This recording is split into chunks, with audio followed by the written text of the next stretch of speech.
চা স্টল বা একটা টং দোকান, এটার মধ্যে অনেক সময় আমরা চা খাইতাম পাশে। আসসালামু আলাইকুম। আমরা আসলাম আজকে নাম্বাই খামারে। তো তুই এলসা থাকি শুভ।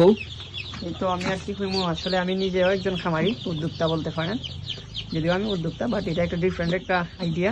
কেন স্যার, এটা আসলো আগে একটা চা স্টল বা একটা টং দোকান, এটার মধ্যে অনেক সময় আমরা চা খাইতাম পাশে একটা মাঠ, খেলাধুলা করতাম সারাক্ষণ।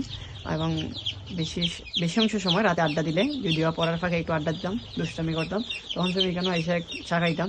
বাট আজকে একটু ডিফারেন্ট আইডিয়া। কেন স্যার, সে হয়তো তার অনেক খামার আছে, 2-3টা খামার আছে, বাট উদ্যোক্তা হইতে গেলে যে কোনো প্রফেশন থেকে উদ্যোক্তা হওয়া যায়।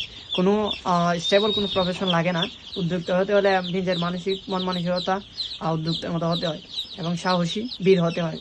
এটা যদিও একটা স্টল চা স্টল দোকান আসলো, বাট এটারে কিতা কইরা মেরামত কইরা এটা যে খামার বানানো হয়েছে এবং কালার বার মুরুখ উড়ানো হয়েছে। দেখলে আসলে অনেক ভালো লাগে। এগুলো যখন বড় হইব তখন যখন এটা প্রফিটটা হইব, তখন গিয়া মুনাফার হারটা বেশি হইব, তখন গিয়ে আসলে আরো বেশি ভালো লাগবে, বা যে উদ্যোগ নিচ্ছে তার সৎ সাহস নিয়ে বেঁচে থাকতো, এটাই আশা করি। এবং ব্যবসাটা যত সাফল্যের দিকে আগবায়, দ্বিগুণ আগবায়, এই কামনা আমি করি। ওকে, আল্লাহ হাফেজ। এবং আপনারা যারা আছেন অবশ্যই নিজ নিজ জায়গা থেকে উদ্যোক্তা হওয়ার চেষ্টা করবেন। ওকে, আল্লাহ হাফেজ।